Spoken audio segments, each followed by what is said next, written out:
Item number SCP-681. Object class Euclid. Special containment procedures. SCP-681 is to be contained in a row of standard pressure tanks rated to contain helium gas. All tanks are to be chained to the floor or walls of the containment room. The containment room is to be kept airtight and at near vacuum pressures, with 2 Level 1 staff assigned to check for tank leakage once a week. Checks are to be made in pressure suits and none of the gas is to be removed without clearance from Level 2 personnel. In the event of a minor leakage into the storage chamber, the room is to be temporarily flooded with normal air to force SCP-681 into collection traps in the ceiling. Should a very large leak occur, or should SCP-681 breach the containment room, nearby personnel are to be supplied oxygen masks immediately, and the bubbles of SCP-681 forming around them are to be siphoned off. SCP-681 can be safely placed in latex balloons without the usual concern of leakage, but no more than 3 average balloons worth of SCP-681 are to be removed from the containment room at any time.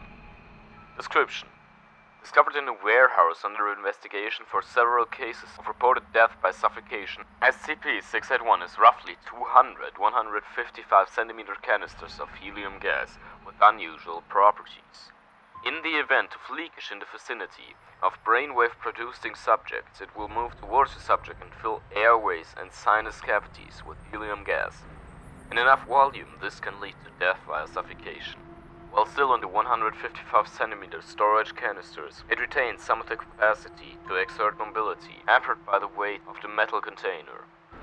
In lighter containers, such as the few 60 cm party-sized ones collected with the main batch, SCP-681 can exert enough force to deliver a head concussion. The range of the effect is limited to roughly 30 meters, but this is highly variable.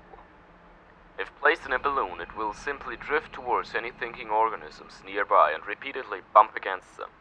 Balloon animals, however, will become slightly animated, act hostile, though it's still largely ineffective due to being simple latex balloon animals. SCP-681 will, through unknown means, migrate into nearby balloons if it breaches containment. Addendum: after all this time, someone just now thought to check the serial numbers on the canister and discovered we're missing over of them.